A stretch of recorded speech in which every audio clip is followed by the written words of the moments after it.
السلام علیکم ورحمۃ اللہ وبرکاتہ۔ محترم بھائیوں، بزرگوں اور دوستوں، یہ ہمارا اصلاح معاشرہ کا 262واں سبق ہے۔ محترم بزرگوں، ایک چیز میں نے محسوس کی ہے کہ اکثر ہمارے جو سوالات پوچھنے والے ہیں اور دعائیں پوچھنے والے ہیں، وہ آج کل روزی کے برکت کے لیے زیادہ سے زیادہ دعائیں دریافت کرتے ہیں کہ کوئی ایسا عمل بتائیے جس سے روزی میں برکت بڑھے۔ بعض تو وہ ہوتے ہیں جو دکان میں برکت کے لیے دعا مانگتے ہیں، بعض وہ ہوتے ہیں جن کا کہنا یہ ہوتا ہے کہ الحمدللہ دکان بھی اچھے سے چل رہی ہے، سارے کاروبار کی سیٹنگ صحیح ہے، مگر پھر بھی گھر میں خیر و عافیت اور خیر و برکت نہیں ہے۔ اور بعض یہ کہتے ہیں کہ ماشاءاللہ گھر میں بھی خیر و برکت ہے، دکان بھی اچھی چل رہی ہے، مگر میں ذہنی طور پہ پریشان ہوں، اس کے لیے کوئی عمل، کوئی دعا بتائیے۔ تو میری یہ عادت ہے، میں سب سے پہلے یہ دریافت کرتا ہوں کہ بھائی صاحب آپ نمازوں کی پابندی کرتے ہیں یا نہیں کرتے ہیں۔ اگر وہ یہ کہتا ہے کہ ہاں میں پابندی کرتا ہوں، تو اس کے بعد میرا اگلا سوال یہ ہوتا ہے کہ آپ مجھے اپنے کاروبار کی نوعیت بتائیے۔ آپ کاروبار کر رہے ہیں تو پارٹنرشپ میں ہے، آپ کا خود کا ہے، قرض لے کر ہے۔ اب محترم بزرگوں، اس سے ایک تجربہ یہ ہوا کہ تقریباً 90% لوگ ایسے ہیں جن کے معاملات غیر شرعی ہے، جو برکت نہیں ہے یا خیر و برکت اٹھ چکی ہے، کاروبار سے بولو، مکان سے بولو یا خود کے زندگی سے۔ اس کا سب سے بڑا ریزن یہ ہے کہ کاروبار جو ہو رہا ہے وہ غیر شرعی طریقے سے، اگر پارٹنرشپ میں ہے تو پارٹنرشپ کی صورت قرآن و حدیث کے خلاف ہے۔ اگر بینک سے لون لے کر وہ کر رہے ہیں تو لون کی جو نوعیت ان کی ہے وہ بھی قرآن و حدیث کے خلاف ہو رہی ہے۔ قرض اگر کسی سے لیا ہے تو قرض لینے کی جو ترتیب ہے وہ بھی قرآن و حدیث کے خلاف ہے۔ اب جب تمام چیزیں قرآن و حدیث کے خلاف ہوں گی تو میرے محترم بزرگوں مجھے بتائیے کہ دکان میں، کاروبار میں خیر اور برکت اور عافیت کہاں سے آئیں گی؟ ہم لوگوں کا سب سے بڑا جو مسئلہ ہے وہ یہ کہ اگر ہم جب کام اسٹارٹ کرتے ہیں، شروع کرتے ہیں پارٹنرشپ میں کسی کے ساتھ، تو اس وقت کسی معتبر عالم دین یا مفتی کے پاس بیٹھ کر اس معاملے کو سلجھاتے نہیں ہیں۔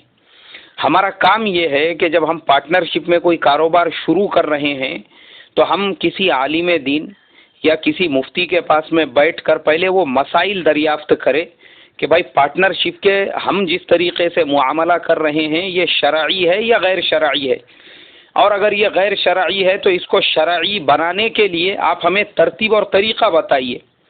تو وہ آپ کو ترتیب اور طریقہ بتائیں گے تو آپ کا جو غیر شرعی معاملہ تھا پھر وہ شرعی بن کے آپ کے لیے حلال ہو جائے گا اور خیر و عافیت اور خیر و برکت کا ذریعہ بنے گا۔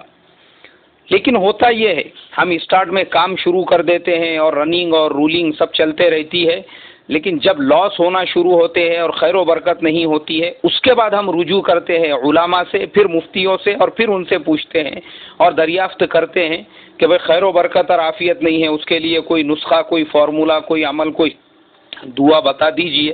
تو ایسا کہاں سے ہوگا میرے محترم بزرگوں؟ قرض ہم کو لینا ہے، ہمارے قرض کی نوعیت میں ہمارے علماء نے، ہمارے بزرگوں نے پورے مکمل مسائل کو کتابوں کے اندر انہوں نے قید کر دیا ہے۔ آپ الحمدللہ کسی عالم صاحب سے یا مفتی صاحب کے پاس بیٹھ کر پہلے اپنی نوعیت بتائیے کہ میری کنڈیشن یہ ہے، تمام چیزیں وہ جو بھی آپ سے پوچھے، اور پھر آپ قرض کے بارے میں بولیے کہ شریعت ان تمام کنڈیشنز میں میرے لیے قرض کی گنجائش رکھتی ہے یا نہیں رکھتی ہے۔ تب وہ آپ کو صحیح مسئلہ بتائیں گے کہ وہ کنڈیشن میں آپ کو کیا کرنا چاہیے۔ مگر ہو یہ رہا ہے محترم بزرگوں، میں نے جیسے بتایا کہ 90% ہمارے معاملات ایک تو پارٹنرشپ کے غلط ہے، اور دوسرے قرض کی ہماری جو نوعیتیں آج کل مارکیٹ میں چل رہی ہے وہ غلط ہے، جس کی وجہ سے خیر نہیں ہے، برکت نہیں ہے، عافیت نہیں ہے۔ کمائی تو بہت نظر آ رہی ہے، کما رہے ہیں، لیکن وہ کمائی آنگ کو نہیں لگ رہی ہے، وہ کمائی دکھ کے نہیں آ رہی ہے۔ اس کی وجہ یہی ہے، جیسے مثال کے طور پہ میں آپ کو بتاتا ہوں برکت کیسے جاتی ہے۔ آلریڈی آپ کی ایک دکان ہے، ماشاءاللہ چھوٹا موٹا آپ کا کاروبار ہے جو خیر و اطمینان سے چل رہا ہے، مگر اب دل میں لالچ پیدا ہو گئی اس کو بڑا کرنے کا، ہول سیل کرنے کا. اس کے لیے موڑی کہاں سے لائیں گے، پیسہ کہاں سے لائیں گے؟ تو چلو بولے بینک سے لون اٹھائیں گے. تو پہلے آپ یہ دریافت کرو آپ کے لیے شرعاً گنجائش ہے یا نہیں ہے. اب نہیں ہوتے ہوئے بھی آپ صرف لالچ کے لیے، آپ کو بڑا بیوپاری بننا ہے، ہول سیل بیوپاری بننا ہے، لون اگر اپنے سر پہ تھوپ کر لیں گے تو پھر وہ آپ کے خیر و برکت اور عافیت کے جانے کا ذریعہ بنے گا. آج لون، قرض اور بہت ساری ایسی جو سودی اسکیمیں ہیں وہ ہمارے گھروں گھروں تک پہنچ چکی ہے. جیسے مثال کے طور پہ لون عام ہو چکا ہے، اور اکثر لوگ جو لون لے رہے ہیں وہ لالچ میں لے رہے ہیں کہ ماشاءاللہ آلریڈی اچھا کاروبار چل رہا ہے. اب دل کے اندر ایک بات پیدا ہو گئی کہ چلو لون ملنے کی میرے لیے گنجائش ہے تو میں ایک آدھا فلیٹ لے کے بینک کے لون سے اٹھا کے اس کو کرائے پہ چڑھا دیتا ہوں تاکہ اس کی آمدنی بھی چلتی رہے.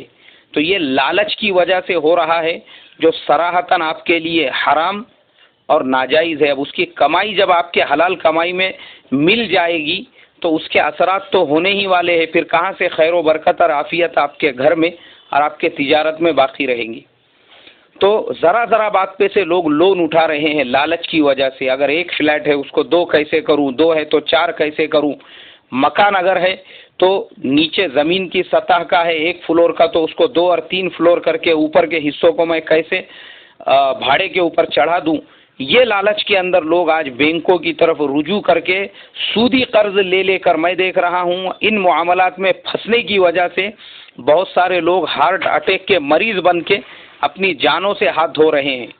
ٹینشن میں اٹیک آ رہا ہے، بینک کی قسط ادا کرنا ہے، اس کے لیے پیسے نہیں ہیں تو اب کیا کیا جائے. تو وہ ٹینشن میں B P high, sugar high اور بلڈ پریشر کے لوگ شکار بن رہے ہیں. دوسری سودی ترتیب، بسی کا چلن ہمارے سماج میں آج عام ہو چکا ہے. بسی ہوتی ہے، وہ بسی کے اندر چند لوگ مل کے پیسے جمع کرتے ہیں اور بعد میں اس کی چٹھی اٹھاتے ہیں.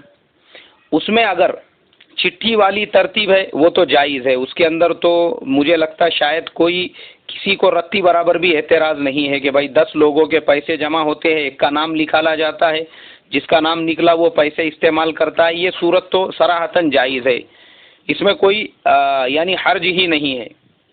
لیکن ایک دوسری صورت جو بڑے شہروں میں عام ہو چکی ہے وہ یہ کہ ایک بسی ہوتی ہے جس میں 20 لوگ مل کے 5-5 ہزار روپئے جمع کرتے ہیں مہینے کے، اور وہ ہوتے ہیں 1 لاکھ روپئے. اس کے بعد اس کی بولی لگائی جاتی ہے، بولو بھائی یہ 1 لاکھ کی بسی جو ہے 90,000 میں کون خریدیں گا. پھر وہ جو 20 ممبر ہوتے ہیں ان میں سے ایک بولتا ہے ٹھیک ہے مجھے 90,000 میں چاہیے، تو دوسرا بولتا ہے بھائی مجھے 85,000 میں چاہیے، تیسرا بولتا ہے مجھے 80,000 میں چاہیے. اور جو سب سے کم بولی لگاتا ہے اس کو دے دی جاتی ہے، 80 میں وہ لیتا ہے، اور جو 20,000 بچ جاتے ہیں جو سود کے، وہ 20,000 روپئے باقی کے ممبروں میں 1,000 روپئے تقسیم کر دیے جاتے ہیں، جو صراحتاً حرام اور ناجائز ہے. اس کی وجہ سے ایسے لینے والے جو ہے وہ خودکشیاں کر رہے ہیں، بڑے بڑے اس کی وجہ سے لوگوں کے کاروبار ٹھپ ہو رہے ہیں. اور میں بتا نہیں سکتا آپ کو کس کس طریقے سے لوگ پچھلے 20 سال 30 سال سے کما کے بس وہ بسی والوں کے اور قرض والوں کے قرضے ادا کر رہے ہیں.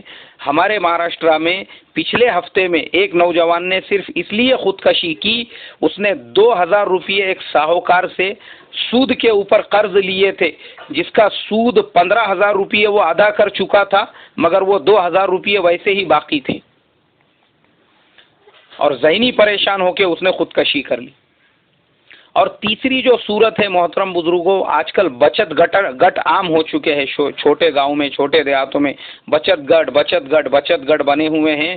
یہ بچت گٹوں کی بھی جو صورت ہے وہ شرعاً جو ہے بالکل ناجائز اور حرام ہے، جس میں خاص طور پہ مستورات پڑی ہوئی ہے. تو اب میں آپ تمام لوگوں سے یہی درخواست، یہی ریکویسٹ کروں گا کہ بھائی ہمارے معاملات کو درست کرو.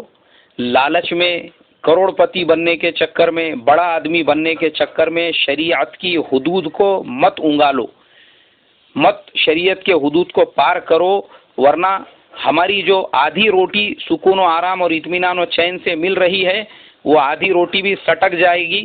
پھر وہ ہمارے مراٹھی میں ایک کہاوت ہے کہ بابا ہی گیلا نہیں دسمیاں ہی گیلا، ویسی حالت ہو جائیں گی. اللہ ویسی حالت ہونے سے میری آپ کی حفاظت فرمائے، اور ہم تمام کو اپنے معاملات اپنے علماء اور مفتیان سے دریافت کر کے شریعت کے حدود میں کرنے کی توفیق عطا فرمائے.